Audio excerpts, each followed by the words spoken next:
Hola a todos.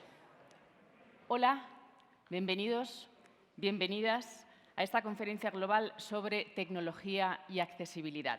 Hello everyone and welcome to the Global Conference about Technology and Accessibility.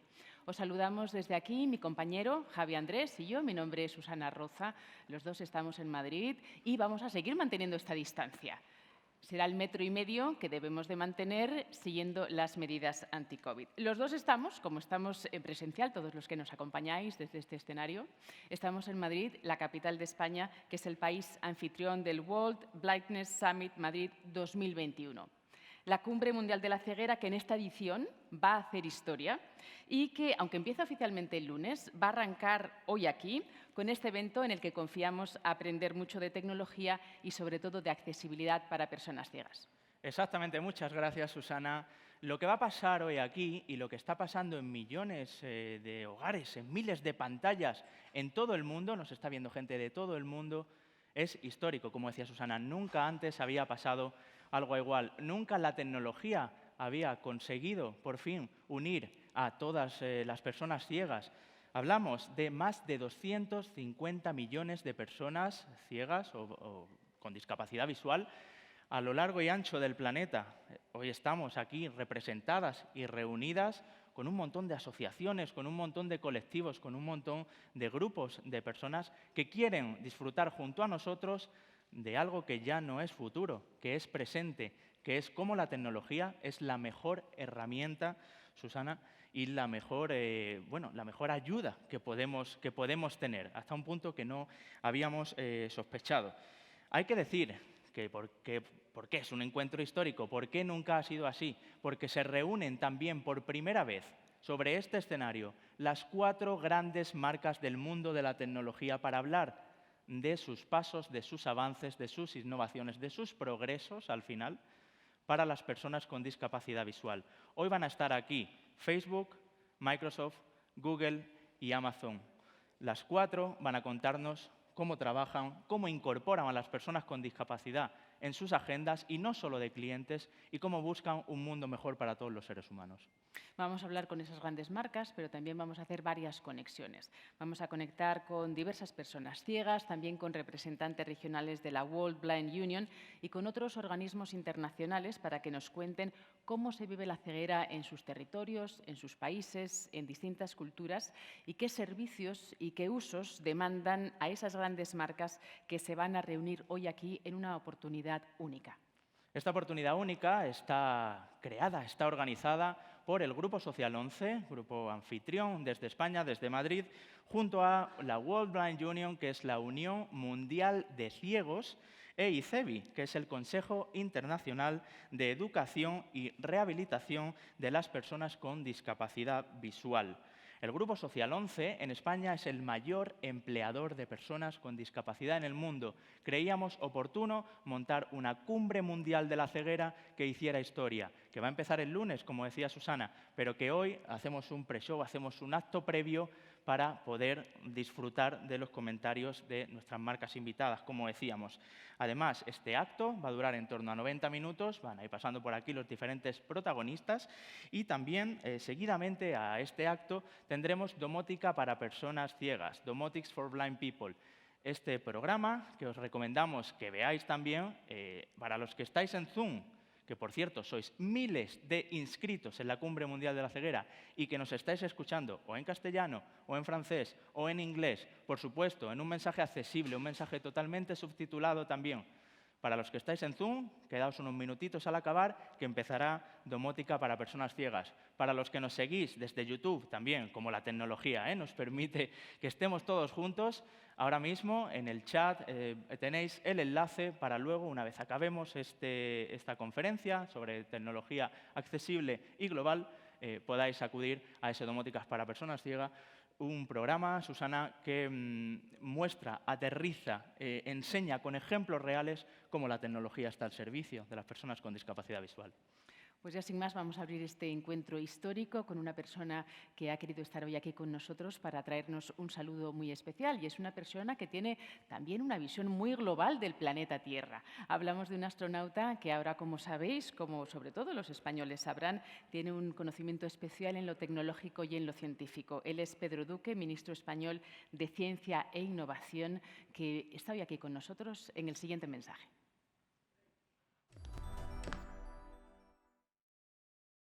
Hola a todos, un saludo cordial desde Madrid y bienvenidos a esta sesión de la World Blindness Summit, en la que se va a tratar del impacto de la tecnología y la accesibilidad en la vida de las personas.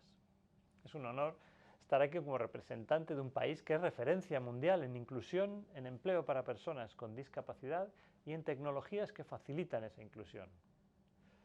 Me gustaría agradecer especialmente la labor de la ONCE para lograr todos estos éxitos. La ciencia y la innovación son las mejores herramientas para conocer nuestro mundo y para adaptarnos mejor a él. Todos disfrutamos de innumerables productos que nos dan posibilidades con las que mejorar nuestras vidas o superar nuestras limitaciones. Tenemos aviones que nos permiten volar y recorrer grandes distancias en pocas horas.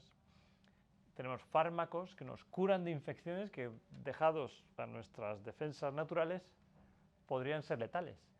O libros que nos permiten acumular conocimiento y transmitirlo entre generaciones de una forma que sería imposible si solo contásemos con nuestra memoria. Sin embargo, en muchas ocasiones las herramientas que nos ofrecen la ciencia y la innovación se crean sin pensar en las necesidades de algunos de nuestros conciudadanos. La innovación y la mejora del nivel tecnológico son las herramientas ideales para mejorar los productos y servicios y hacerlos más inclusivos. Pero para que esto suceda, ese aspecto tiene que estar en la mente de los tecnólogos siempre. Foros como este son esenciales para hacer presentes todas las necesidades como paso previo para cubrirlas. Quiero destacar también la importancia del carácter global de esta conferencia y de toda la actividad científica e innovadora.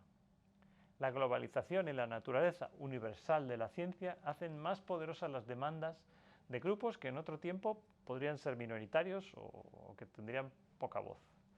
La Unión Mundial de Ciegos, a la que también mando un afectuoso saludo, representa a 285 millones de personas ciegas o con discapacidad visual en el mundo. Son muchas personas a las que debemos prestar toda nuestra atención y a las que pueden alcanzar avances creados en cualquier lugar del planeta. Estoy convencido de que las decisiones que se tomen en esta cumbre y la agenda propuesta contribuirán a mejorar la vida de todas estas personas, en particular de las que viven en lugares donde los beneficios de la ciencia y la tecnología tardan más en llegar. Muchas gracias.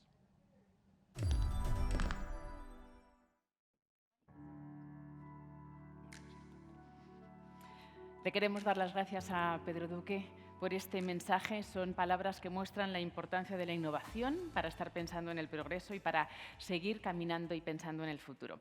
Ahora ha llegado el momento de empezar a conocer cómo trabajan las multinacionales en materia de accesibilidad, especialmente para las personas ciegas o con discapacidad visual. Entre otras muchas personas vamos a conocer el compromiso. Vamos a empezar por Facebook, conectando con José Luis Zimmerman, Head of Public Policy in Spain and Portugal, para comprobar si puede estar con nosotros. Pues sí, vamos a probar. Hacemos esa conexión con Facebook. Me están diciendo por regiduría. Bien, pues yo, si te parece, damos paso al siguiente invitado. Mónica, esto es dinámico, esto es Internet, Mónica, te he dicho, Susana, nos ponemos aquí de acuerdo. Bien, la primera marca que va a pasar es Microsoft. Con nosotros tenemos a Carlos de la Iglesia, que es director de desarrollo corporativo en Microsoft España. Además, Carlos luego va a dar paso también a sus compañeros Héctor Minto y Ann Taylor. Y es importante que hablemos con Microsoft porque es una de las compañías, todos lo conocemos, que ha regido el mundo de la informática. Es una de las compañías también, Susana, que tiene montones de aplicaciones, montones de dispositivos, tiene videoconsolas, tiene ordenadores, tiene un montón de líneas de trabajo y siempre en sus líneas de trabajo han tenido en cuenta a las personas con discapacidad visual. tener ahora mismo aplicaciones, tener en el bolsillo un móvil que al final para las personas ciegas o personas low vision es un asistente personal en cualquier parte de donde estén, incluso conectadas a Internet, es una ventaja, decíamos al principio, es una herramienta, es una necesidad, no es un lujo y cada vez es más frecuente en todas las culturas, en todos los territorios, en todos los puntos del planeta. Así que, sin más, si te parece, vamos a dar paso a Carlos de la Iglesia. Bienvenido. Gracias.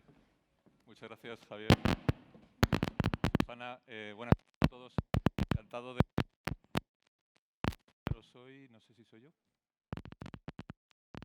Os decía, encantado de acompañaros hoy y encantado también de colaborar en el Congreso Mundial de Ciegos como patrocinadores de este congreso.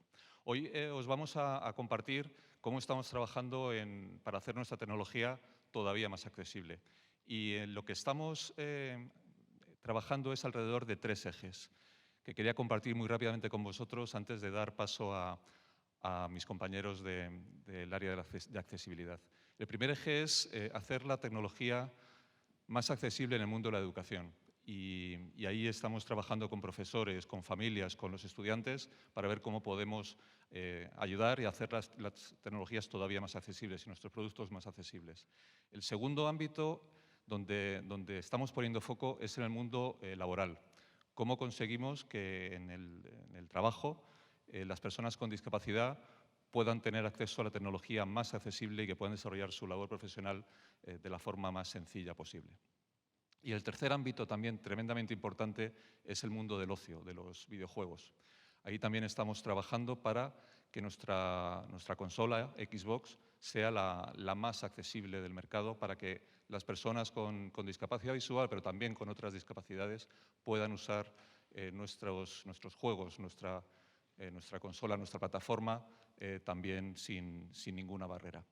Son 3 áreas en las que contamos con la colaboración de muchos expertos y contamos, y me parece que es muy importante también, con la colaboración de la ONCE y de Fundación ONCE. En España llevamos más de 20 años trabajando con ONCE y Fundación ONCE, colaborando en este área y recibiendo también mucho feedback. ONCE y Fundación ONCE nos cuentan qué cosas tenemos que mejorar, en qué cosas tenemos que trabajar. La verdad es que es una colaboración muy fructífera de la que estamos tremendamente satisfechos. Ya sin más, os dejo con 2 personas que son expertos en el campo de la accesibilidad. Héctor Minto, que está en Londres y que es embajador de accesibilidad de Microsoft, y Ann Taylor, que es una persona ciega que está en Estados Unidos y que ayuda a los ingenieros de Microsoft a hacer productos más accesibles. Os dejo con ellos. Gracias. Hi, my name is Hector Minto. I'm a Senior Technology Evangelist for Accessibility here at Microsoft in Europe. I'm based just outside London in the UK, and my job is to essentially focus the business, our customers and our partners on the topic of accessibility and assistive technology. I've worked in the field of assistive technology for the last 25 years, and I started at Microsoft 5 years ago. I'm delighted to be reacquainted with my old friend, Ann Taylor. Hey, Ann. Hey, Hector. Hello, everyone. My name is Ann Taylor, as Hector said, and I've been in accessibility for a while now as well. My role in Microsoft is to help engineer to co-create, co-design, and develop accessibility in our products and services with persons with disability in mind. I also provide technical guidance to engineering teams across company when it comes to the usability experience of our products so that people with disability can stay productive no matter what they're doing and where they are in life. So we've only got 15 minutes with our audience today, Anne, and so we're going to focus on essentially 3 topics: Microsoft's renewed commitment to accessibility, a technical and engineering update from yourself, Anne, and then there'll be a call to action at the end where we talk about our learnings on scaling the accessibility conversation. Sounds great. Let's do it. Let's go. So let's start on some of the learnings through the pandemic. We know that there's been a disproportionate impact on the lives of people with disabilities around the globe. We're seeing disability numbers growing and more conversations around the inaccessibility and the experiences of people with disabilities through this period. also seeing that people are talking much more about mental health conditions, and we are also seeing the long-term COVID, the long COVID numbers being talked about a lot in the press. So disability numbers are growing. We're also seeing that the employment divide is worsening. We know that many people with disabilities were the first to lose their jobs through the pandemic. We know that people with disabilities are specifically concerned with reskilling for this new way of working, particularly when we think about remote working and hybrid working. And what we're also seeing is that education gaps are increasing, not just for people within education at school or university, but also in work learning. If things are not accessible, if learning is not accessible, we know that that's going to bank up issues for society as we move forward. So we felt this was a critically important time for Microsoft to up our ambition and renew our commitment to accessibility. And so we're going to focus on 3 areas over the next 5 years. First pillar is affordable technology, and not just about the assistive technology that we expect to see in mainstream tech and through the assistive technology vendors, but also accessible infrastructure in our banks, in our hospitals, in our education systems. So we're really going to work carefully and deliberately to drive the awareness and the deployment of accessible technology around the globe. The next pillar we will focus on is talent development. People have 3 careers in their lifetime now. So we can no longer expect somebody to just get a job and then stay in that job, in that career for the rest of their lives. So we need to really focus on the talent development and the job opportunities being made available to people with disabilities. Part of that training will also be just around how to build inclusive workplace cultures, which is our 3rd pillar. We have learned so much over the last 5 years as we put renewed focus on disability inclusion and structural accessibility throughout Microsoft, but we have so much further to go, but we also have so much more to share. The technology companies have learned so much in this space, but now we've got to share our learnings, our playbooks, and how to be successful in this space with every business around the globe. Of course, that's going to need to be underpinned the bedrock of great accessible technology and products from Microsoft. And so with that, I'm going to turn straight back to Anne to share some of the progress we're making in that space. Thank you, Hector. I want to focus on 3 major areas. How can Microsoft technology empower developers everywhere? How can we make it easy for everyone to create accessible content using Microsoft technologies? And what are some new nifty things that we can put in the hands of persons with disabilities so that we all could live an independent lives? So if that sounds good with you, I'm going to launch into what we're doing for developers. Go for it, Anne. All right. So accessibility, Insight, and GitHub are better together.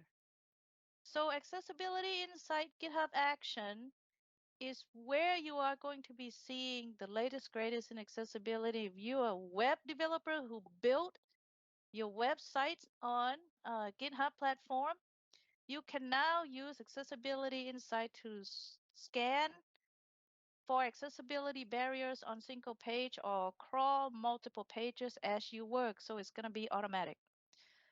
You can also save and load and share multiple assessment projects. This feature has been highly requested by the developers everywhere, and we are glad to be able to bring that about. So developers, please take advantage of what GitHub and Accessibility Insights offer together. Let us know how you like it. Next, I want to turn to GitHub. GitHub needs no introduction, really. It is the largest platform for collaboration for developers in the world. And GitHub has demonstrated its commitment to accessibility by releasing recently an accessibility feature that will help low vision users. So GitHub released dark theme, but in the near future, you will be seeing more and hearing more from GitHub.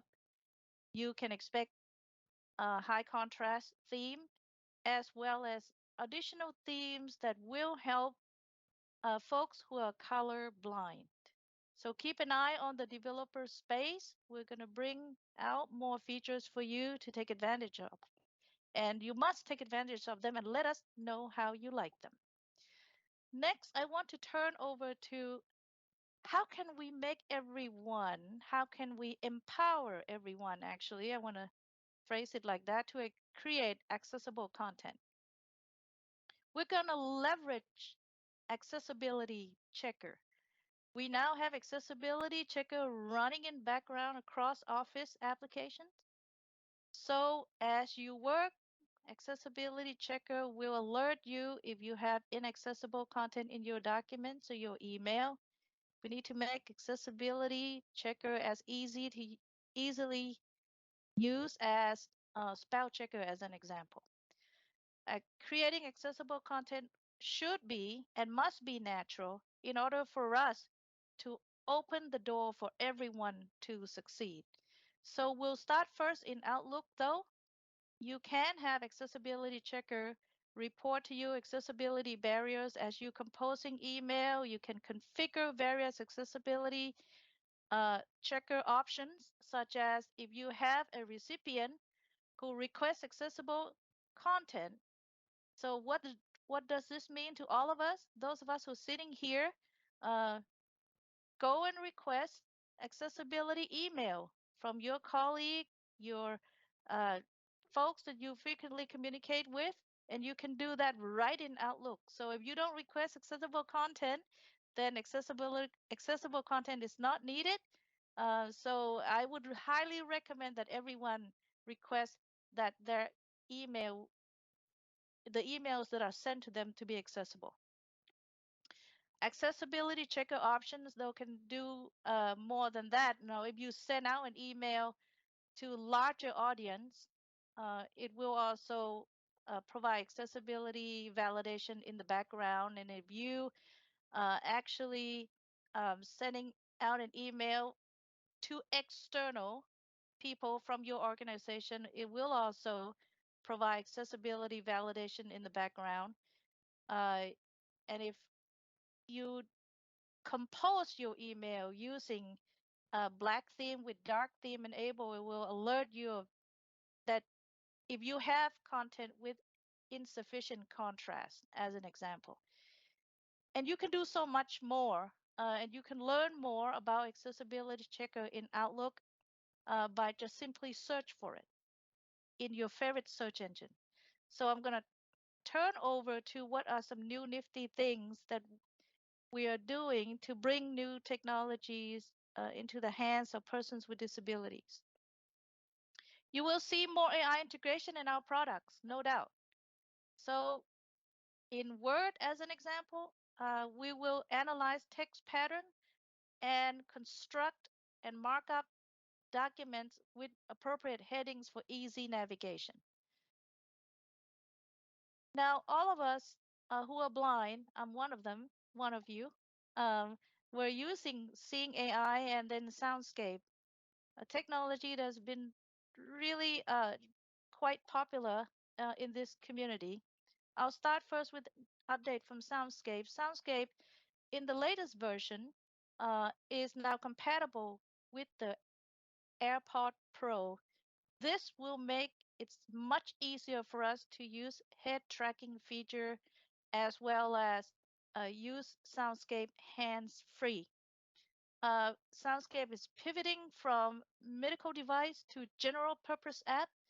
We hope that this pivot will allow Soundscape to be released to more regions more quickly.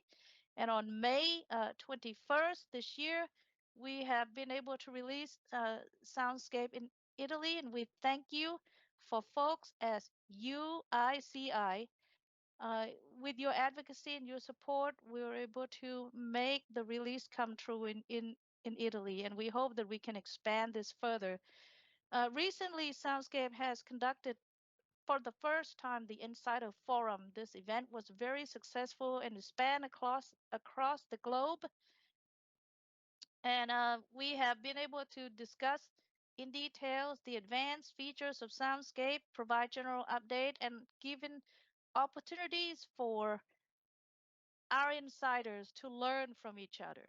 each other's. And the event was really successful. And so I have no doubt that we're going to do more of this. So quickly go into Seeing AI update. Those of you who have LiDAR devices now can use Seeing AI. Running the World Channel. The World Channel is integration of 3D spatial audio technology with haptic technology to enable you and I to discover our world more independently. We can also set an virtual audio beacon to objects and places so we can come back to them as an example. Seeing AI is now supported in 70 countries, 16 languages, and we hope to do more in this area. And we hope to expand coverage to cover more products, more currency, more language, and make it available in more regions. Lastly, I want to talk about PowerPoint Live in Microsoft Teams. This is important because for the past year, I've been able to stay productive and stay productive and successfully collaborate with my peers using Microsoft Teams because of these features. I can follow a slide independently of what the presenter is doing using screen reader. And this actually allowed me to be able to have flexibility in the meeting, to review content, and to contribute to the meeting just like everybody else. So please go try this feature that I mentioned out today. When we make it available, when you have them, use them and give us feedback, because we can only be better if we co-create together, if we co-develop together, if we co-design together. And with this principle in mind, then we can truly achieve accessibility for everyone. Hector, I'm going to turn back to you, and I hope I didn't take too long there. Not at all. I think it was amazing, and I loved hearing about the LiDAR in Seeing AI. Virtual reality beacons. I mean, that is cutting edge, Anne. You know, we're working at the cutting edge. That's pretty awesome. It's very exciting space Super right cool. now. Yeah. I just upgraded my iPhone, so I'm going to go play with it. I'm definitely going to go and play with that.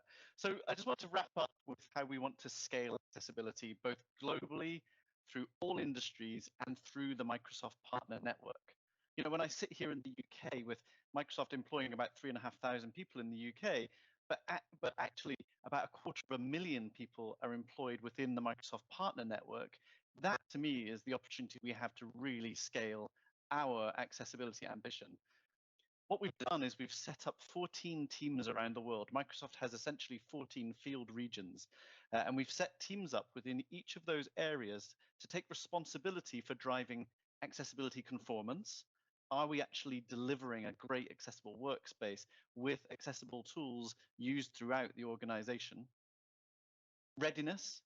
Are we delivering training and awareness so that people can confidently talk about disability and drive their own accessibility ambitions forward? And engagement. Are we talking to the customers, the employers, the governments, and the education authorities across all of Microsoft's regions across the world? That to us is how we can really start to scale accessibility, but only by building confidence throughout our organization. One thing we've also noticed is that the commitments to accessibility live outside of IT. We're reaching diversity and inclusion leads, HR leaders, CEOs, marketing leads, who all discover this amazing topic that we are all kind of fascinated by and interested in, and they start thinking about what they can do for their part of the business. That's also really enabling us to go and drive new conversations with our customers around the world. And this role of Microsoft partners, both as technology partners building net new technology that can be accessible and should be accessible, but also as the employers of people around the globe, also gives us huge opportunity to drive real impact moving forward. So please join us in this journey. If you are sat in one part of the world and you think, who are my accessibility leads where I live, then get in touch and we'll be glad to make introductions to you, to our local teams, so we can partner together. A few links that I just want to share before we leave you today. aka.ms/accessibility journey details how we measure the progress we're making on accessibility and is a model that we invite every organization to follow. aka.ms/accessibility fundamentals is the training course we have put out on MS Learn that is available to Microsoft partners and to anyone around the globe to learn about disability inclusion and digital accessibility. And finally, aka.ms/accessibility blog is where you will read from our leaders, such as Brad Smith, reimagining what more we can do in the world of disability inclusion, through to our technical leaders in Windows and Office sharing the updates that we're investing in. So please keep up to speed with the progress that we're making and stay in touch. And with that, Anne, I'd love to thank you for your time and I'd love to see you in person soon. Let's hope we can do that one day soon. Cheers, Hector. Thanks very much for your time as well. All right. Speak soon. Thanks all.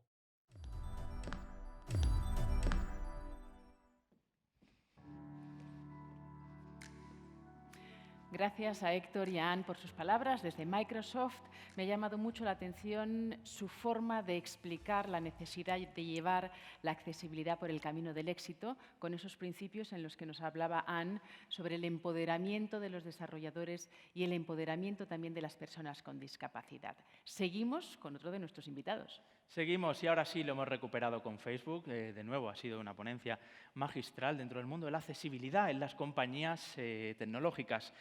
Hemos dicho, hemos recuperado a Facebook. La tecnología tiene esto, a veces tiene imprevistos, pero al final todo siempre sale bien. Tenemos que ser optimistas. Vamos a conectar con José Luis Zimmerman, que es Head of Public Policy in Spain and Portugal, y es el responsable de Facebook, que además luego José Luis nos dará paso a su compañera desde Washington DC. Viva la tecnología, viva el viaje, la conexión virtual, Mónica Desai. Ahí está, José Luis, todo tuyo. ¿Me oís, no? Sí. Te oímos. Bueno, muchas gracias. Buenos días, buenas tardes a todos, dependiendo de la latitud. Efectivamente, soy José Luis Zimmerman, soy el director de Asuntos Públicos de Facebook para Iberia. Y, bueno, en primer lugar, dar gracias a la organización y especialmente al Grupo Social 11 por invitarnos, por invitar a Facebook a ser parte de este evento tan relevante y darnos la oportunidad de mostrar, de describir nuestro trabajo en materia de accesibilidad. Es un placer para mí, obviamente, estar aquí virtualmente, aunque presente en el escenario, para presentarles a Mónica Desai, que se conectará efectivamente desde Washington, está conectada desde Washington, para presentar este trabajo que realizamos en Facebook. Y ahí os digo, es un placer porque no solo, obviamente, vamos a ver el trabajo que Facebook realiza, sino que además lo hacemos de la mano de alguien que es un verdadero experto, una verdadera experta en esta materia. Mónica es directora del equipo global de políticas públicas de conectividad y acceso en Facebook, donde cubre temas que van desde la accesibilidad, la mensajería, el vídeo online o el espectro de neutralidad de red o la infraestructura digital. Antes de unirse a Facebook, Mónica estuvo más de 10 años en puestos de alto nivel y puestos de responsabilidad en la Comisión Federal de Comunicaciones de Estados Unidos, donde fue responsable, entre otras cosas, de la Oficina de Asuntos Gubernamentales y del Consumidor, que desarrolla todas las políticas y normas en relación con los problemas de accesibilidad. Y también, yo creo que de manera muy relevante, fue jefa del Media Bureau, que es quien desarrolla y supervisa las políticas de subtitulado en todo lo que tiene que ver las emisoras y las empresas de televisión. Dicho esto, de nuevo agradecer a la organización y dar paso desde Washington a Mónica Desai. Mónica, please, the floor is yours, or the screen is yours.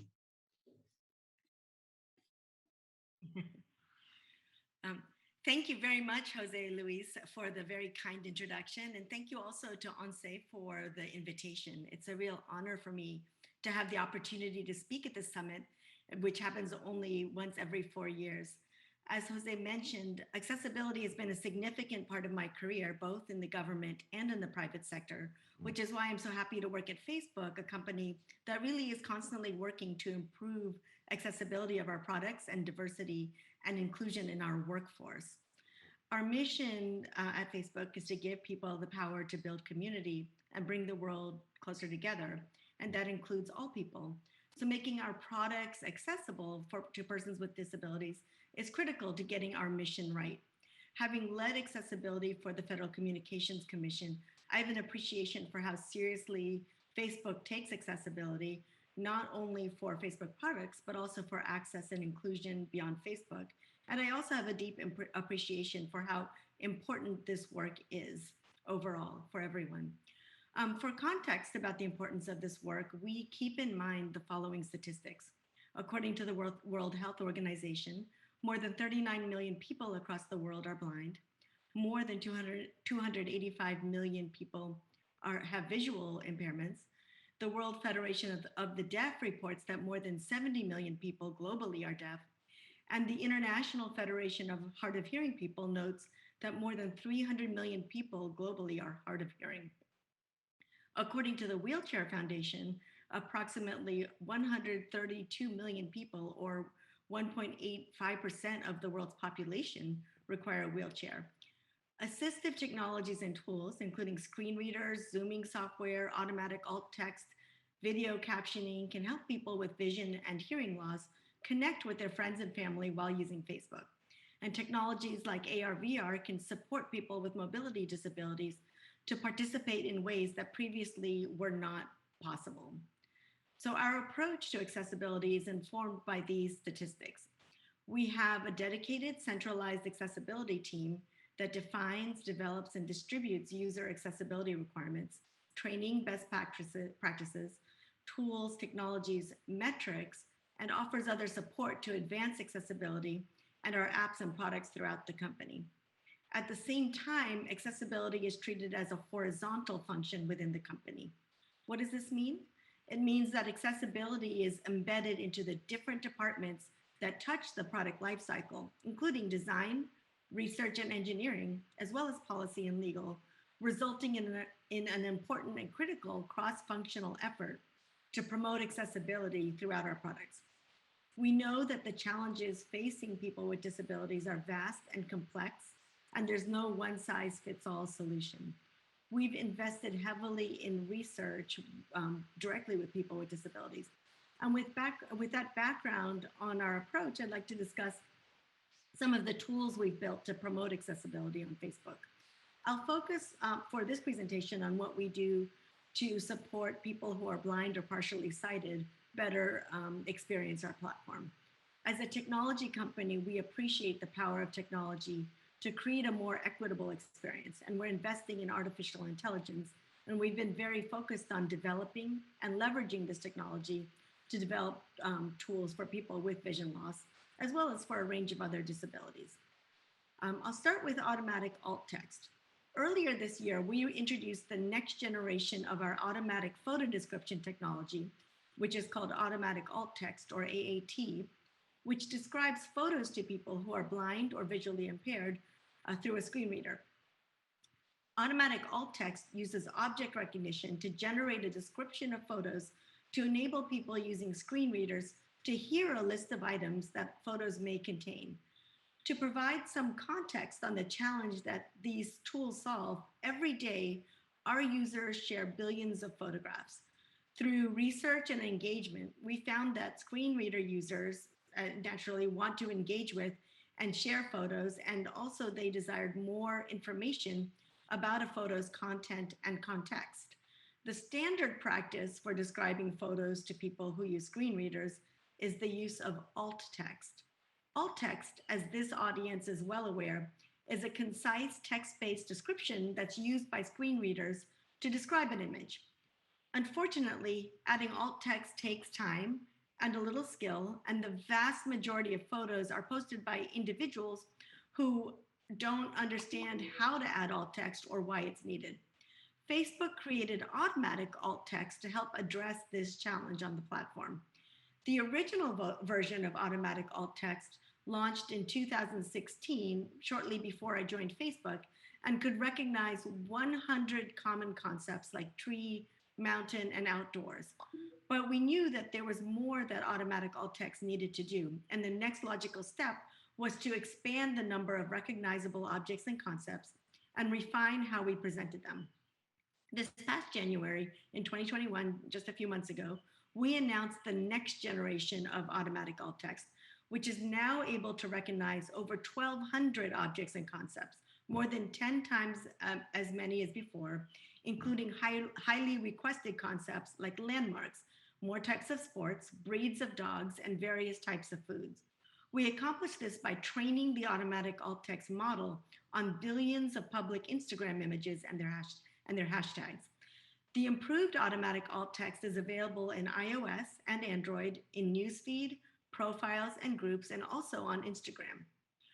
We heard from people who love automatic alt text that they also want more detail than a simple summary statement for the images that they care about the most. So on the Facebook app for iOS, we introduced an additional feature so that automatic alt text can now provide a deeper, more detailed image description on demand, achieving an industry first by making it possible to provide information about the positional location and relative size of elements in a photo. So instead of only describing the contents of a photo as maybe an image of 5 people, automatic alt text can specify that there are 2 people in the center of a photo and 3 others scattered toward the fringes, implying that the 2 in the center are the focus. And the alt text descriptions, the automatic alt text descriptions are available in 45 different languages, helping to ensure that it's useful to people all around the world.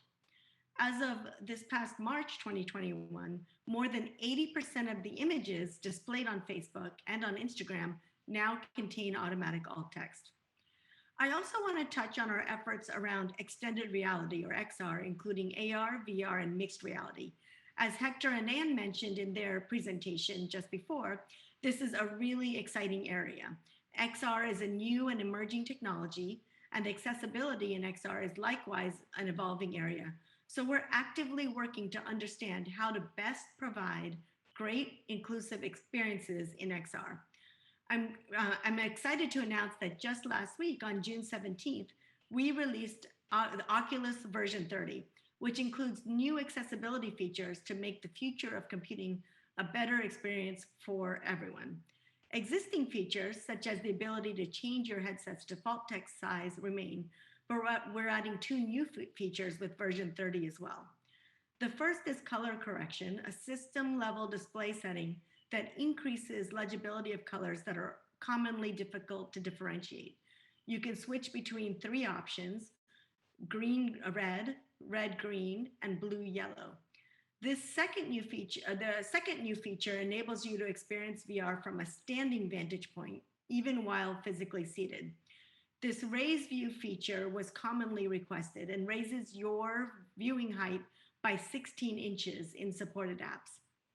This raised view feature, and this is 0.4 meters. Raised view is still an experimental feature, so let us know your feedback if you use it and we can iterate it together. We already see that XR technologies are benefiting and being built for persons with disabilities. There's been a lot of discussion about the potential for VR technology for people with mobility-related disabilities. Our Oculus headsets and equipment are bringing these experiences to life. One great use case of VR is to create awareness and to build empathy. The experience called Notes on Blindness is a perfect example. It's a story of a man who documented his vision loss while in the process of going blind. He took his notes and created a VR experience that gives people a glimpse of what it's like to be blind. We are glad to explore this new space of immersive computing and building in accessibility. I want to end by emphasizing that building products that are accessible requires a workforce that can represent and advocate for the diversity of our users. At Facebook, disability inclusion is one of our top priorities. Our recruiting and accommodations teams offer support to candidates through the hiring process, and once hired, our accommodations program supports employees with disabilities. We also have an active employee resource group for people with disabilities. Indeed, Facebook has been named one of the best places to work for people with disabilities inclusion 3 years in a row by the American Association of Persons with Disabilities and DisabilityIn's Disability Equality Index.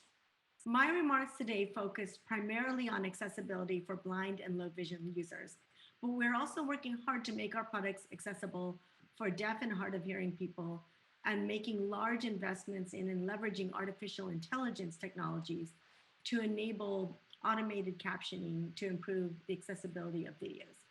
There's much more to talk about, but I'll stop here.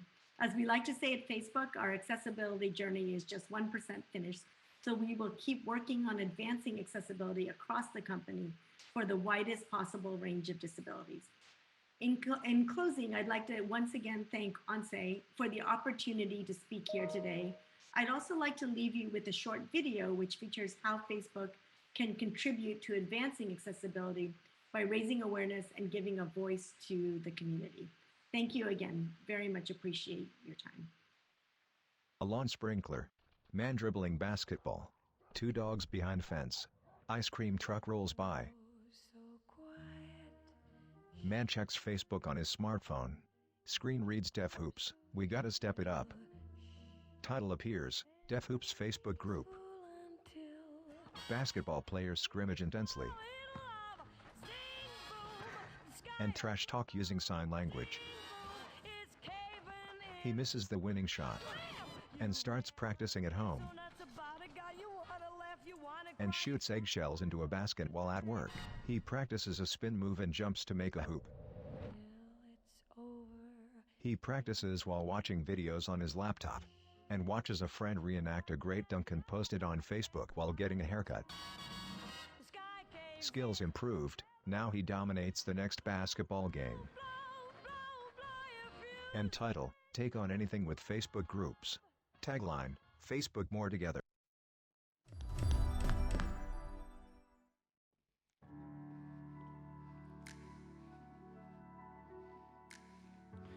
Wow, las redes sociales, realidad virtual. Así sí, así vamos hacia un futuro donde todas las personas podamos sentirnos más conectadas, más cerquita, cada vez ya de manera más virtual, Susana. Las redes sociales no van a dejar fuera a nadie, a ninguna persona, sea de la condición que sea, porque cada vez tienen más peso, tienen más presencia en nuestra vida y son más importantes. Eso sí, usadas con criterio, sin toxicidad, por favor, con una convivencia como la que de verdad deseamos en el resto de partes de la vida. Aunque físicamente estemos lejos. Y vamos a viajar un poquito, en este caso vamos a viajar hasta París. Allí está Bárbara Martín, ella es vicepresidenta de la Unión Europea de Ciegos, de European Blind Union, y nos va a contar cómo es, en su opinión, la realidad de las personas ciegas en relación con las tecnologías. Hi there. I have very little time to talk about technology related to the 30 million blind and partially sighted people living in Europe. So here I go. Technology has always been crucial for the change of human societies, but unfortunately its benefits have left behind large masses of population. This is the case of people with disabilities. We have been marginalized and excluded. This is why the European Blind Union takes very seriously technology. It can be our best ally, but at the same time it can be the worst barrier we can encounter. This is the case with the Braille. It has evolved from the stylus and slate to the very modern ways of writing, reading, and imprinting, thanks to the electronic tools. This is important because it has given us the opportunity to access to more documents, but it cannot be replaced since not everybody can access to technology.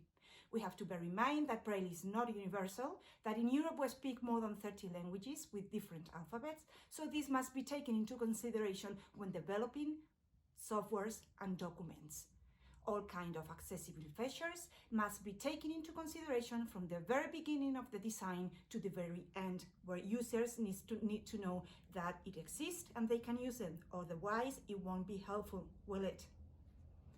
The right to access to technology of every blind and partially sighted people, in theory, to meet their own information necessities is absolutely clear. But in practice, in this increasing digital world we are living in, it's not the case.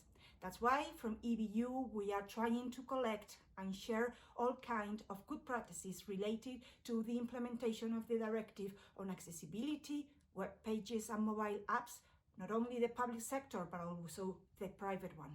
And we are encouraging our EU member states to implement the European Accessibility Act in the best way possible so that we can access to electronic devices and ebook from the very beginning as the rest of citizens, among many other things. In EBU, we like to talk about technology from the technology. We do have an EBU Access Cast, which is a podcast for and by blind and partially sighted people to talk about technological developments. I bet you have no idea about this, so I encourage you to visit our webpage where you will learn about our needs, very clear expressed by our expertise and our users. What about artificial intelligence? What I can say? Well, it's obvious we are getting used to it in communication, robotics, but from EBU we are so concerned about two major things. Those are privacy and accessibility. We are clients, we are consumers, we are citizens. I insist, 30 million, don't leave us behind. Well, in the continent of Europe, we are so happy to have the EU, and we are lucky to have a developed region where blind and partially sighted people are aware of technology. But this does not mean that all can access to the technology or has the skills to do so. So from EBU, we encourage high-tech companies, services providers, policymakers to make sure that they understand that living in this world is very complicated for us, where we cannot participate all that we want only because of our lack of sight. So we encourage you to bear this in mind, and remember, we enjoy reading, we enjoy buying from the PC or the smartphone, no matter what technology and whatever the one is coming. Yes, indeed, technology is very important, but so are people and cannot be replaced by it. So next time we meet in person. See you all very soon.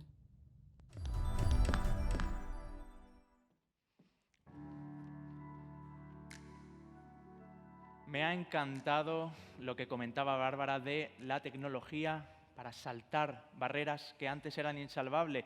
Y es verdad que en Europa tenemos suerte. Es un territorio con cobertura en casi todos los países y que no representa muchas veces a la situación en otras partes del mundo.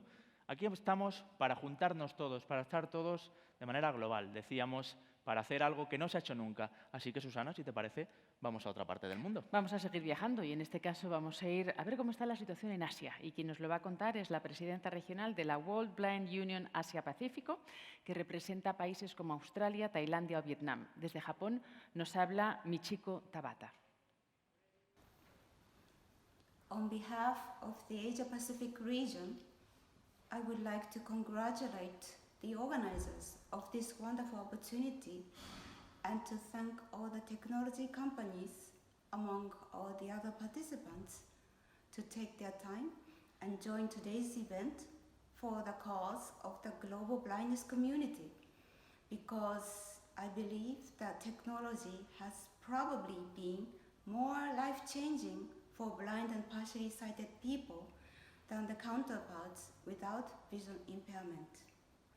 There have been a number of reflections on technology enabling not just reading and writing, but also education, employment, entertainment, communication, just about every daily life activity. Technology can change perspectives of blindness among ourselves and in the society. Technology can narrow down the world, even in these very difficult times of COVID-19. In the Asia-Pacific, where natural disasters hit here and there every year, technology is the key to disaster risk management and responses, so literally saves lives. We are also happy to see an increasing number of development teams employing blind and partially sighted engineers in designing technologies, which is so crucial for accessibility. Since technological development can easily become cat and mouse race, these vital involvements of blind and partially sighted members needs to be promoted to ensure and enhance accessibility to all the fancy, essential, and helpful technological features. Because of the pandemic, we are afraid that the gap of digital divide is widening, which we all must be mindful of, because technology should be accessible, available, and affordable to everyone, regardless of disability. I will be looking forward to the bright future in the society for all, intermediated by technology. Michiko Tabata, President, World Blind Union Asia Pacific.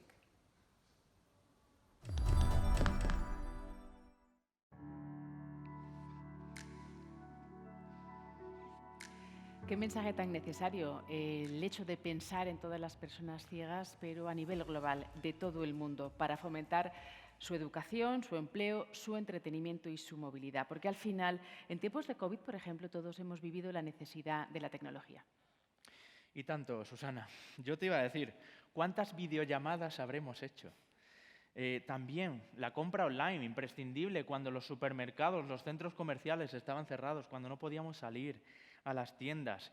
Y a mí, que me gustan los videojuegos, consumir streamings, jugar online, todo eso gracias a la tecnología. E incluso te diría que hemos estado, nosotros que somos periodistas, al día de la actualidad, de todo lo relacionado con la desagradable pandemia que ha marcado al mundo en todos los países, gracias a las noticias de los medios digitales, gracias a las redes sociales, gracias a Internet, hemos tenido un dato actualizado al día sin tener que esperar a los medios convencionales, a los medios tradicionales. Yo en lo del videojuego no te acompaño, ¿qué quieres que te diga? Pero en lo de ser periodista y googlear, ¿hasta qué punto ha influido en nuestras vidas la tecnología que creamos terminología nueva, el hecho de googlear? Ya ves, cuánto nos ha dado Google, que es nuestra siguiente marca, porque ya no es solo el hecho de googlear, que es una nueva enciclopedia a la que acceder. Se acabaron aquellos libros de grandes tomos y de muchos volúmenes, sino que todo lo tenemos a un clic, a una búsqueda. No es solo eso, sino que seguro que muchísima gente de la que estamos aquí reunidos virtualmente tiene correo de Gmail, mucha gente también nos está viendo a través de YouTube y mucha gente también utiliza cuando sale andando en vehículo, como sea, Google Maps. Son aplicaciones de Google, todas ellas, que están en nuestro día a día y de manera muy normalizada, de manera muy contundente. Para hablarnos de Google, precisamente, tenemos a María Álvarez aquí en el escenario, que es gerente de Relaciones Gubernamentales y Políticas Públicas de Google España. Adelante, María. Hola, muy buenas tardes a todos. Lo primero, muchas gracias a la Fundación 11 por invitar a Google a participar en esta convención de tecnología en el marco de la Cumbre Mundial de la Ceguera. Aproximadamente en torno al 15% de la población mundial tiene algún tipo de discapacidad, según datos de la Organización Mundial de la Salud. Y es por ello por lo que en Google estamos totalmente comprometidos con la accesibilidad. Trabajamos por una tecnología accesible, inclusiva, desarrollando productos y servicios que mejoran la vida de las personas, la calidad de vida de estas personas y su independencia. Nuestra misión es organizar la información del mundo y hacerla universalmente accesible, de forma inclusiva. Nuestro compromiso viene de largo con la accesibilidad, pero digamos que se ha acentuado aún más, si cabe, durante esta época de pandemia en la que hemos hecho un uso sin precedentes de las herramientas digitales. Hace aproximadamente un año, siendo conscientes de las dificultades que tienen las personas ciegas en acceder a la descripción de imágenes no etiquetadas, lanzamos un producto descriptivo de imágenes en Chrome, de tal manera que cualquier usuario con un lector de pantalla puede acceder a la descripción de esas imágenes gracias al uso de la inteligencia artificial, disponible en varios idiomas, entre ellos el español. Pero nuestro compromiso con la accesibilidad no se termina en nuestros productos y servicios. Va más allá, ponemos a disposición de los desarrolladores toda una serie de recursos para que ellos puedan hacer sus desarrollos teniendo en cuenta la perspectiva de la accesibilidad desde un inicio, desde el inicio de sus desarrollos. Creemos que la perspectiva de la accesibilidad hay que tenerla en cuenta en todas las fases de desarrollo de producto y servicio, desde el inicio, testing, evaluación y lanzamiento. Pero sin duda la parte más interesante de la intervención de Google hoy es el vídeo al que vamos a dar paso, protagonizado por dos profesionales de Google, un matrimonio que trabaja en Google con problemas severos de visión y trabajan por una tecnología más accesible. Víctor ha trabajado en productos como Android, Google Fotos, con anterioridad a unirse a Google ha trabajado en empresas tecnológicas como Yahoo, PayPal y Caro colidera las iniciativas de accesibilidad para Google Play. Sin más dilación, os dejo con el vídeo, donde veréis cómo cuentan su trayectoria vital y profesional hasta llegar a donde están hoy en Google. Muchas gracias. Hi, my name is Caro. Hello, my name is Victor. We are married and we both work on various accessibility initiatives at Google. In this short video, we would like to share with you our life's journey, as well as what we do at Google and how, and finally share some tips and tricks that helped us along the way. Perhaps they can help you too. Victor, why don't you start? Okay, great. So I was born in Ukraine and grew up in a largely non-technological environment. The best technology I can think of that I had at my disposal were Braille books and slate and stylus, which I used to write in Braille to deliver all of my homeworks and just to communicate with my teachers and my friends. A few years later, after I finished my school and the university in Ukraine, I got a scholarship to go to study computer science in the United States. This was the first time when I saw a computer equipped with screen reader and a speech synthesizer. And I was so blown away by all the possibilities that suddenly opened to me that I decided to make it my career to bring this same technology to other blind people around the world, or just making technology accessible in general. For me, the journey starts in a very similar way to Victor's, in a sense that where I grew up in Poland, there was no assistive technology to speak of. My assistive technology were my parents and my extended family who were reading books out loud to me, and also my magnifying glass. And then I wanted to fulfill my dream and study Chinese at the university. But my professors told me point blank that all they could do was teach me how to speak in Chinese, but not how to write the characters. And I thought it doesn't make much sense to learn a language without knowing how to read and write in it. So I also got a scholarship and came to the US.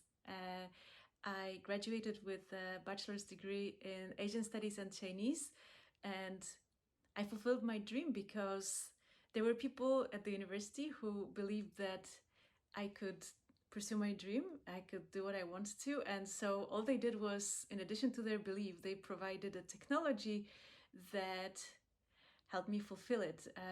All it was called video camera. It's a device that magnifies CCTV, right? Yeah, video camera these days, I think it's called. Yeah, it magnifies anything you put underneath the camera and you see it blown up on the big screen.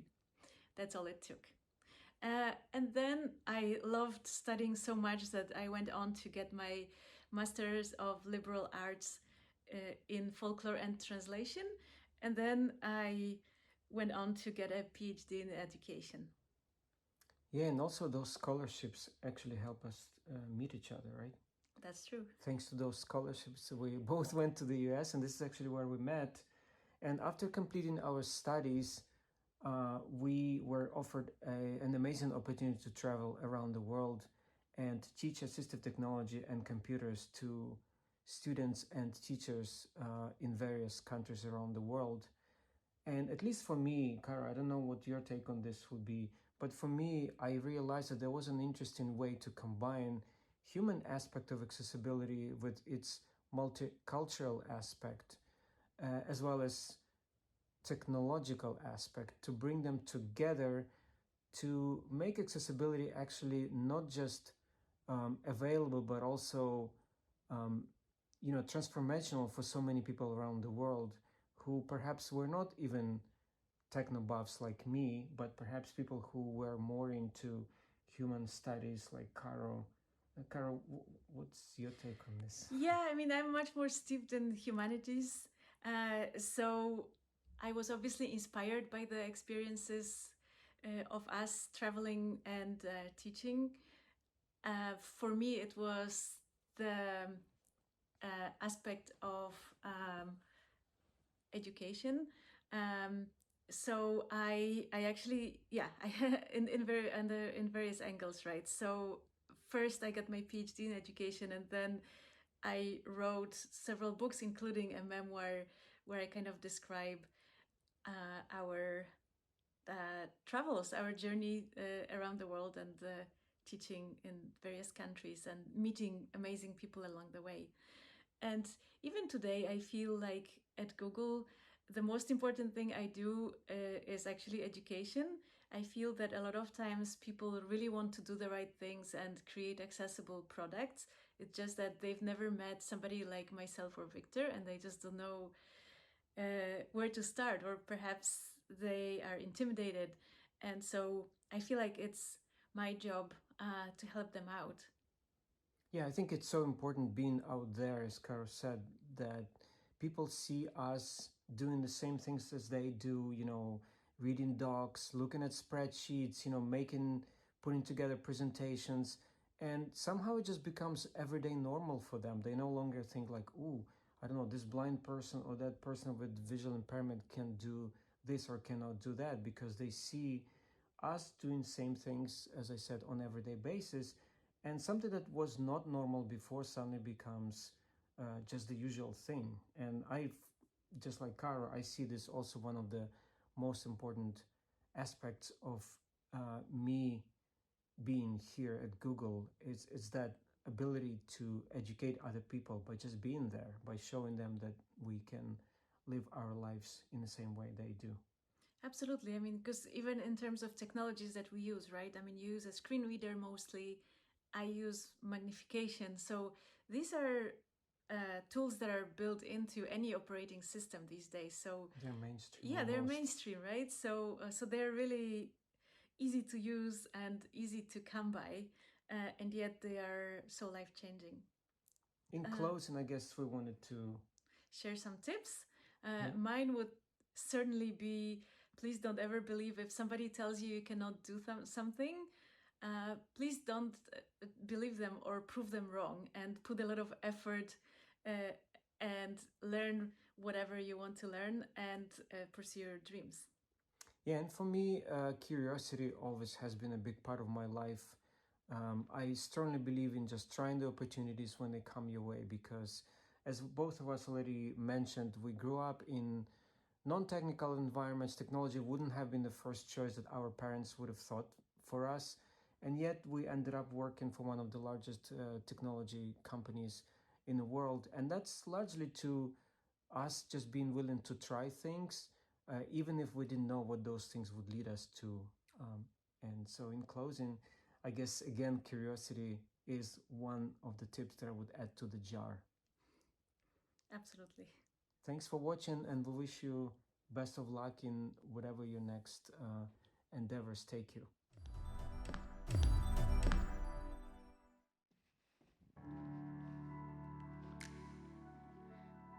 Está genial que Víctor y Caro sean pareja.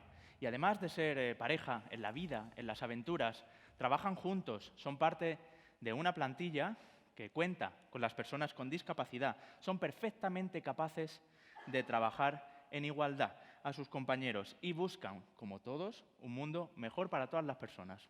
Lo que me ha encantado a mí de este vídeo es cómo nos compartían su vida, ¿no? Cómo nos contaban su historia de amor, todo lo que habían usado la tecnología, que cada día para ellos había sido más accesible y les había permitido una vida mejor. Eso es, para que luego digan, Susana, que la tecnología separa a las personas, nos está alienando. Hoy estamos demostrando un mensaje un poquito diferente, pero eso sí, lo que decíamos al principio, usada de manera razonable, de manera equilibrada, la tecnología puede ser la mejor compañera de viaje. Y hablando de viaje, yo creo que toca hacer otra parada. ¿Qué te parece si nos vamos a Norteamérica?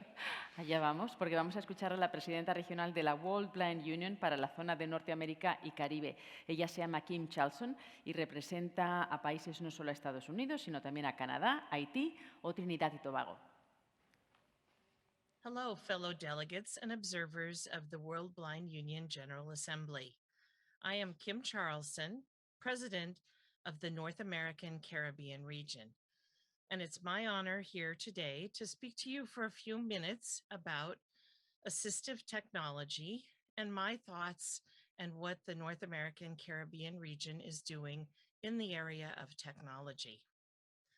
When I think about technology, I think about the role it plays and has played in my life, and realizing that I could not do the job I do and have done for the past 35 years as a librarian and now the executive director of the Perkins Braille and Talking Book Library at the Perkins School for the Blind in Watertown, Massachusetts. I use all types of assistive technology every day, from JAWS to a Braille note taker and a Braille display, and the software to make my computer work and do the things I need it to do every day. I don't take that for granted, and I often think about the people all throughout the world who don't have the benefit of such technology, and the work that the World Blind Union does to try to narrow that gap so that more blind people can benefit from the assistive technology that exists. In the North American Caribbean region, we work with the headquarter companies in the United States, such as Microsoft, Google, Apple, Facebook, Adobe, and so many others who I can't continue to name, to make sure that their products continue to be accessible for people who are blind and visually impaired. We also work with the assistive technology vendors, Vispero and HIMS, and so many others who provide those specialized devices and software to adapt software and hardware for our use in everyday life. I think that a special thanks and shout out goes to NVDA because of the important role of open source work in making more and more technology available to people who are blind throughout the world at low or no cost. And not to forget the people and those of us who use technology in our everyday home life, then the accessibility of appliances in our homes and the digital displays. We work in the North American Caribbean region with vendors of assistive technology to make sure that those devices and those home appliances that we all rely on will still be able to work for us and allow us to cook our meals and wash our clothes every day. From the high tech to the low tech, it's all very important, and we need to be able to access it all throughout the world every day, all of us who are blind and visually impaired. Thank you to all of you, and thank you to the World Blind Union for what all of us do every day to make the world a better place for people who are blind and visually impaired.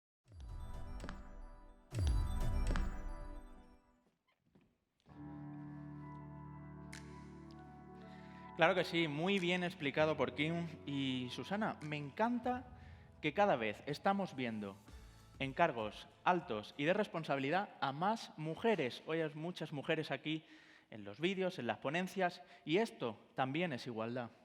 Eso sin duda.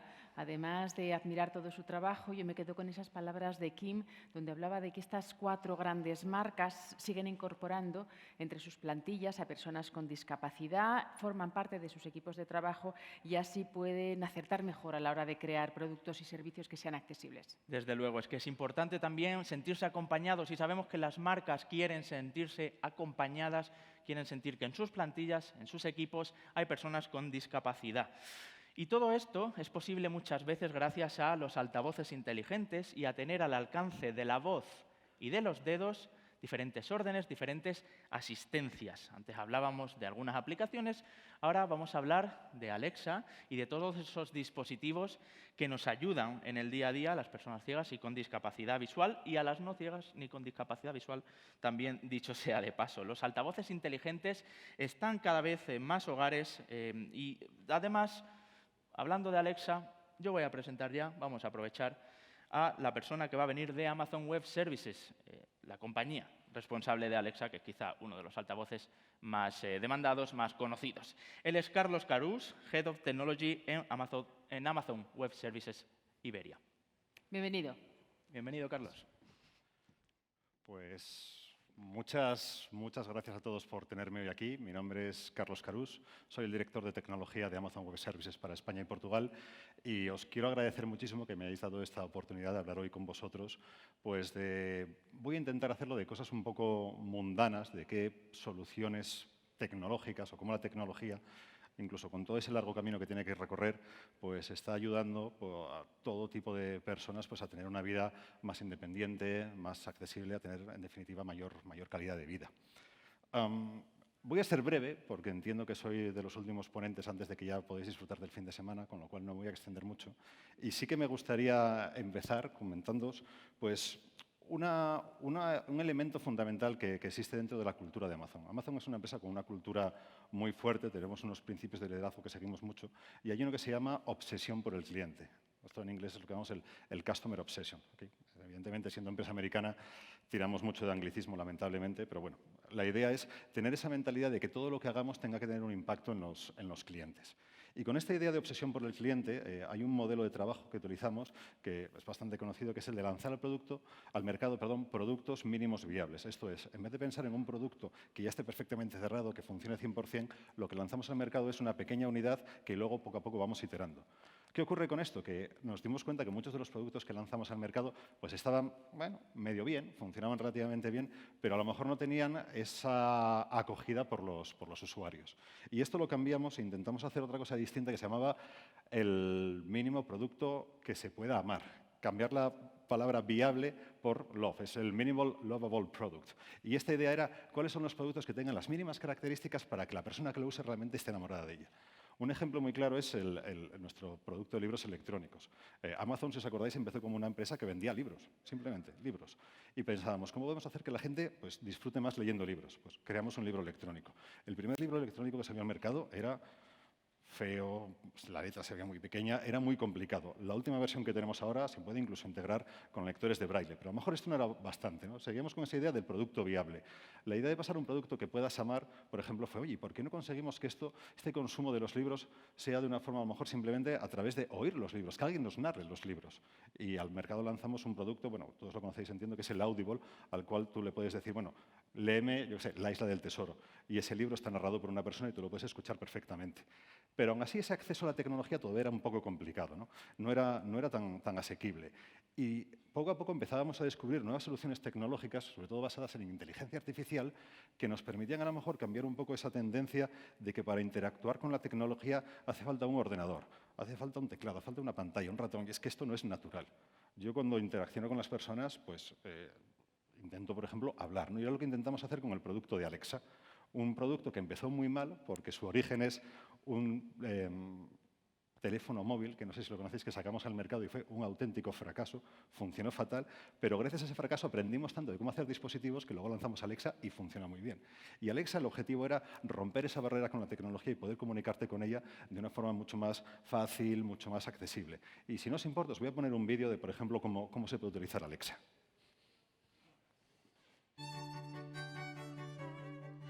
I don't know how I get inspired. I just love texture and color.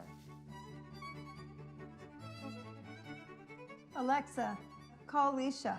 Calling Leisha Silva's mobile from Camille. As I lost my sight, I kept trying to find a better way to be creative. Hi, Camille. Hi, Leisha. Can you help me? I can't see what color this is. Yeah, it's black and white stripes. Oh, great. Thank you. Alexa, play the marvelous Miss Maisel. Midge walks on stage. She stops before the mic and faces the audience. So the nice thing about the Echo Show is I can do hands-free, which is really a plus for me. Alexa, what am I holding? Let's see. 365 garlic granules. I talk to it all day long. It's my new best friend, I guess you might say. Alexa, what's the weather outside? Right now in Seattle, it's 59 degrees Fahrenheit. Put this on. We're going to go out for a little walk. Forward. Good boy.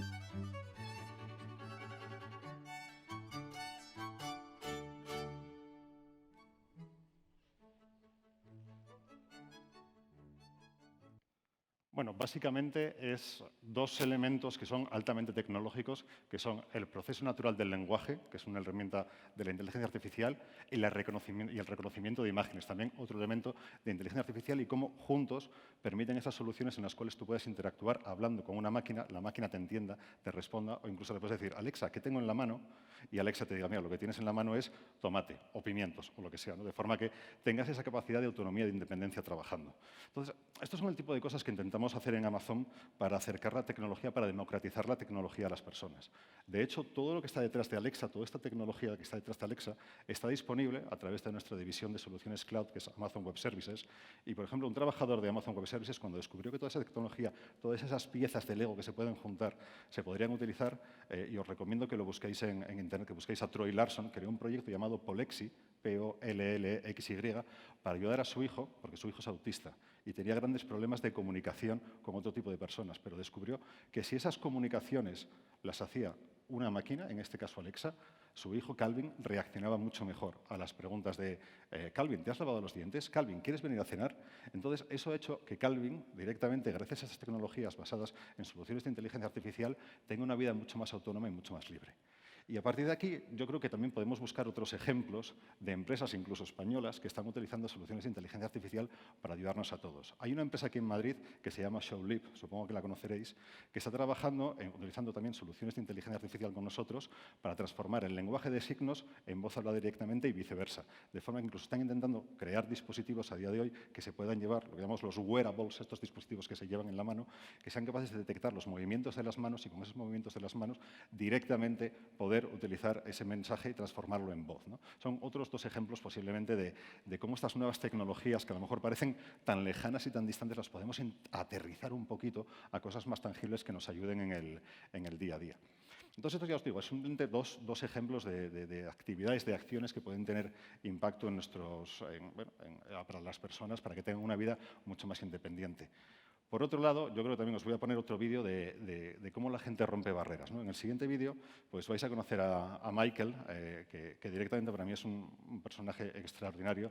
Es posiblemente uno de los mejores programador informático que tenemos en Amazon. Vamos a verlo. I always got a thrill out of being independent, like just the feeling of being able to accomplish the same things that everyone else was accomplishing. I think people often underestimate me as a blind person and what I can do. People don't even know how can a blind person use a computer or use their phone or get around. They think, for example, that my dog does everything. I was born totally blind. When I was 5 years old, I started to lose my hearing, so I received cochlear implants. I'm a software engineer at Amazon. When people hear that, they're usually pretty surprised. They say, how do you do that? How do you write code when you can't see the screen? As far as how I do my job, I am using a standard laptop computer with a piece of software called a screen reader. It reads out the text on the screen. I can use the arrow key, for example, hit the down arrow here, and it'll read the next line. It is really, really amazing. I sometimes even forget he is blind. I expected to encounter more of being underestimated, but Amazon has really blown me away and how great of an experience that I've had here. I think it's really important for other blind people to know what I've done. There are probably a lot of blind people out there wondering how far they'll go, what they'll be able to do. I feel so lucky to be here at Amazon. Bueno, básicamente, un ejemplo de cómo romper estereotipos y barreras, ¿verdad? Una persona que es un programador informático, que trabaja con un teclado igual que los demás, simplemente que es invidente y que encima todo su equipo de trabajo lo utilizan como referente para preguntarle cómo mejorar los productos, cómo mejorar el código, cómo arreglar errores. ¿Por qué? Porque Michael tiene en su cabeza una imagen perfecta de cómo los programas en los que trabaja funcionan. Y eso es algo que, por ejemplo, las personas videntes, me vais a permitir la palabra, no tienen, ¿no? Entonces, un ejemplo de cómo una persona realmente puede romper estos estereotipos que están creados. Y bueno, no os voy a molestar muchísimo más. Básicamente quería comentaros un poco, pues eso, ejemplos prácticos de cómo tecnología puede intentar ayudar a que la gente sea más autónoma, más independiente y al final de todo que tenga mejor calidad de vida. Muchísimas gracias y os agradezco muchísimo el rato que me habéis compartido con vosotros. Muchas gracias.